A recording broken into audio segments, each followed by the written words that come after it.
to install PTFE hose ends the right way. I've seen some instructions out there that are pretty good, and then I've seen some that are pretty bad, so I'll just put my own take on it. A couple of tools you'll need are die cutters, diagonal cutters, to sometimes you have to trim the stainless. You want about a millimeter gap or so.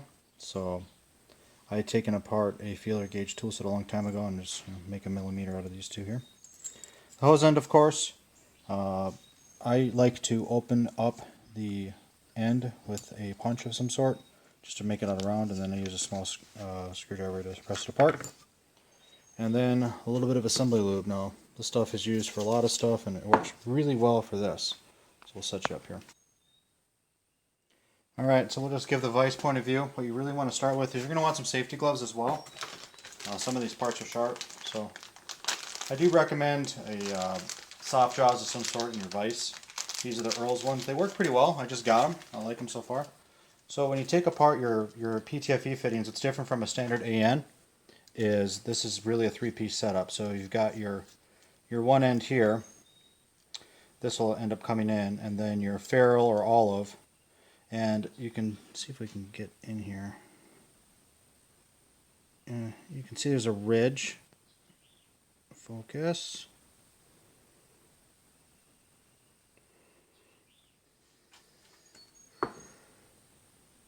There it is. So you can see there's some ridges there. It's important that the PTFE will slide all the way in. Then of course this end, and you can see there's threads onto this. So you have to be really careful. It's really fine aluminum thread when you're putting this together that you're not cross-threading. So what I'll usually do, and I've got a sample hose here. Where do I set it down? Alright, so I found my hose piece here. And this one I had already cut. See if I can get a good shot of this. So a little bit of black electrical tape. This is the factory end. And the key is just to make sure it's nice and clean. So when you're inserting them, this is the end that gets the threaded part. So this collared piece goes on this end of the hose. So I'll typically put this inside of the vise.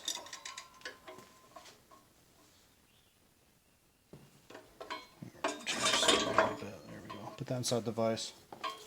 I'll spray us a little bit of WD-40 in there to help me along the process here, and give myself plenty of room to get this on. So let's thread this guy in. And actually, with this particular type of hose, there's a black coating on it to hide the stainless, so you don't actually need anything on the end. It makes your life a lot easier. So there we go. I got it started. Give her a good clamp here. There we go. You want to give yourself plenty of room to work, so just slide it on in. So now the next piece, I forgot to introduce a couple of tools, is you'll need to slide or cut back some of this coating. What I'll usually do is I'll just measure how much I need of my ferrule and do a little dab above the top. So we'll do that here quick. I can't find my silver Sharpie. Normally I'll use that, but a little bit of whiteout I use for marking crank pulleys when I'm checking timing. That works just the same. So we'll just try to hold this up.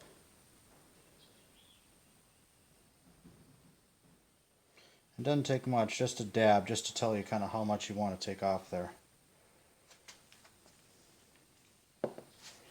So you can see, just take a little bit off. That dab's a little high, so I'll go to the inside of it. It'll be all covered up anyway.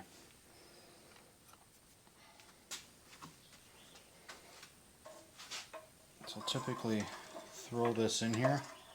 Gives me a second set of hands. There we go.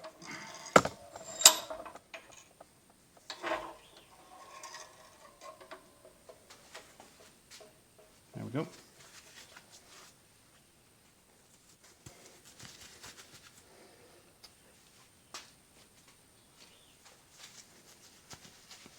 And you want to cut just enough away so the ferrule can get in there, but you're not overexposing too much. So I'll just, all the way around, try to keep it square.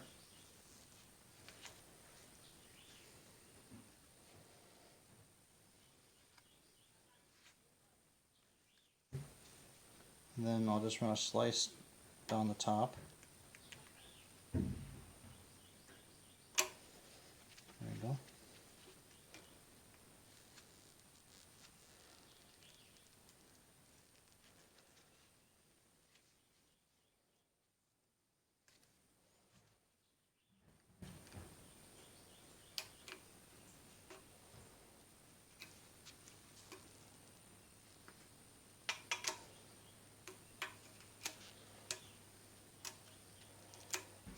It's always harder to do stuff on camera. It's one of the things I've noticed. That's why we do it. Help others.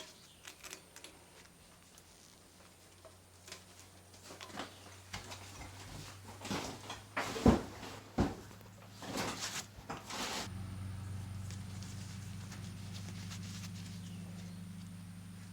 get all the way around here.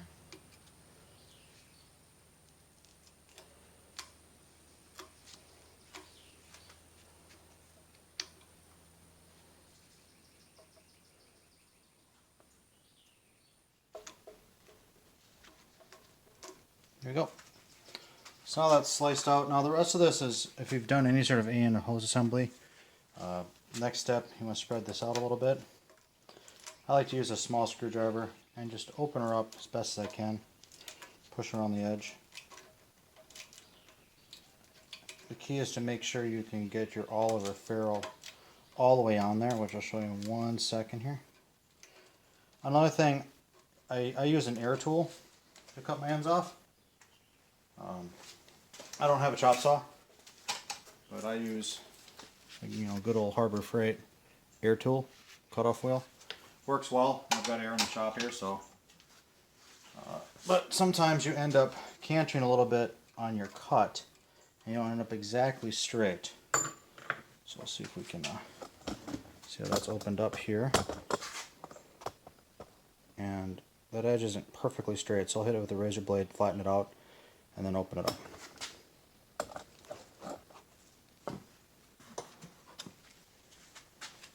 So I just lay my razor blade on flat, find the lowest spot in the hose, and it doesn't take a lot. See, it's just slightly not straight now.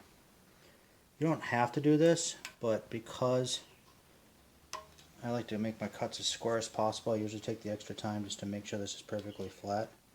And this is really important, the part that has to be squared off to the ferrule or olive. So, spend a little bit of time here flattening this out.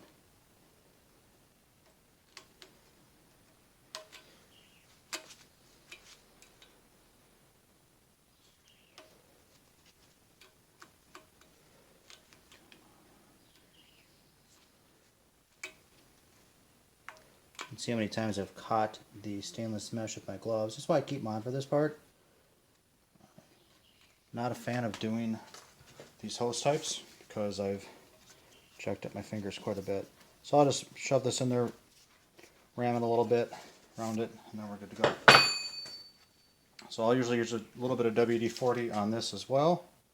Just a little bit of Sunday lube helps it go together. And you want to put it so the flat end is down because this sits on the B side of your fitting. Got the A side here. So I usually start it on here. And sometimes you can just push it down all the way or use your vise. And you want it to be completely square. So you can see it's all the way in there. That's what you're looking for. Okay, so now that part's really easy. Now the fun part is we need to get the assembly together. Now I'm putting together a 180, and I haven't done a 180 on this setup, so we'll kind of learn together. But I'll move the hose into the inside, and I'll clamp it right on the edge here. And I'll show you why in a second. So you want to push this end this way and gently pull on the hose because you're trying to get these fittings close together, and then you need to rotate them together. So again, a little WD-40 goes a long way. I'll throw this end on here, and you just want to Just kind of push and coax. And I don't know if it shows up in the camera. I've got one piece of stainless mesh that's grabbing over the top on the threads there. Got one piece of stainless mesh that's grabbing right over the top. And let's see right there. So I'll actually just trim that back.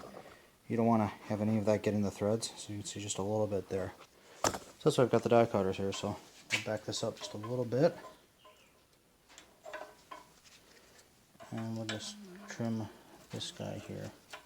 Not a lot, because the stainless mesh actually is what binds the hose to the ferrule and everything together. But you don't want to actually get it into the threads or you're going to have a really bad time. So I'll just do a little bit of trimming here.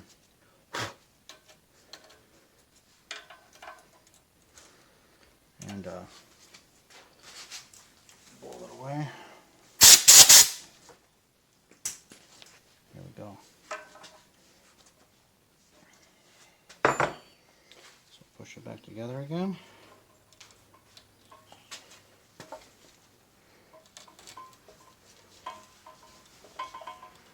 There's one more piece that's binding right there.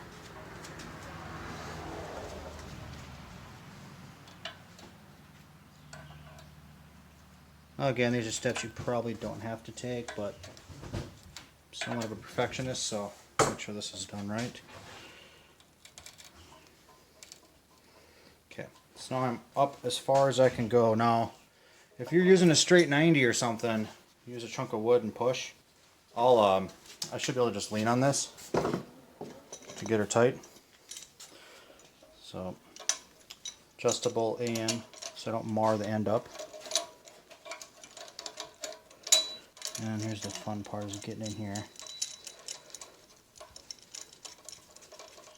Not a lot of space to work, but you want to kind of keep this end with pressure, and then rotate on the same time, and you'll know when you're there because it'll bind.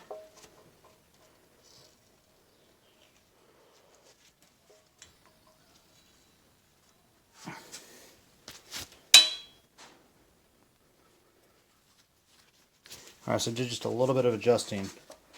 So I'll add a little bit of pressure on this side and just pull the hose and mostly push. And you'll feel it. You should be able to freehand it in there a little bit. You'll feel it stop, and then you're actually ready for the pliers.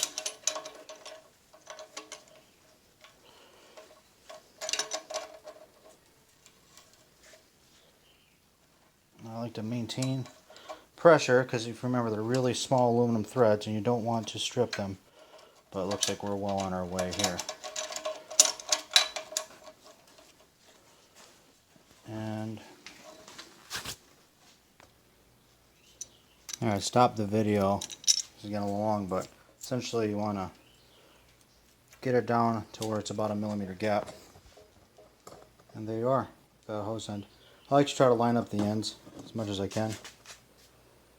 So now the last step, one I recommend, especially for field fittings, is you want to test. Now I don't have a hose on the other end, but essentially Fragola sells this little test kit here. You can get it on Summit. It's like $10. And all it is just a couple of AN fittings. One's a plug and one's another end. So you put one on one end and one on the other. Add some air pressure, and you want to probably test at least your operating pressure. So on the vet's going to be at least 58 psi, but I'll probably test them at 75 just to make sure. And then have the end fittings in some water and watch for bubbles, just like anything else. So I've got one more hose end to do on this end. I need to cut this hose in half. This is actually going to be my feed off my factory main and into my